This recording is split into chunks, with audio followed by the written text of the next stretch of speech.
И Словото стана тело и се всели меѓу нас, се зборови на Свети Иван Евангелист, што многу често ги изговараме во молитвата Ангел Господов.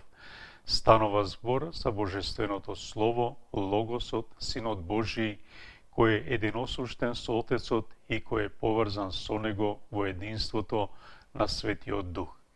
Ова Слово кое е од векови и според кое е создадено се што живее и постои, се воплоти и се всели меѓу нас. Бог ја зеде човечката природа и стана еден од нас, за да ни биде блиску и да не поврзе уште поблиску до себе, откако по наша вина се оддалечивме од Него. Бесмртниот Бог ја зеде човечката природа, зеде лик на слуга, за да не направи негови синови и ќерки, кои бевме слуги на гревот и поради кои бевме предадени на смртта. Бог доаѓа во светот како дете. Дали ќе го примиме Божиот Син? Дали ќе го примиме детето Исус кој се наоѓа во јаслите и кој сака да не обдари со својата љубов?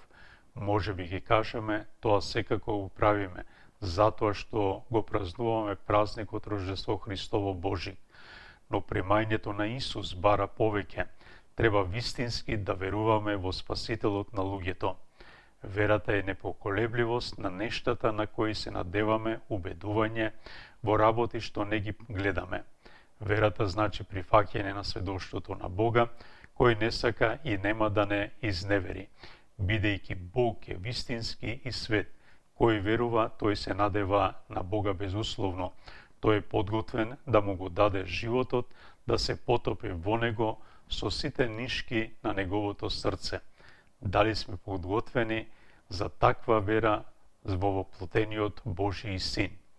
На сите ви посакувам среќен празник, Рождество Христово Божик и благословена нова година.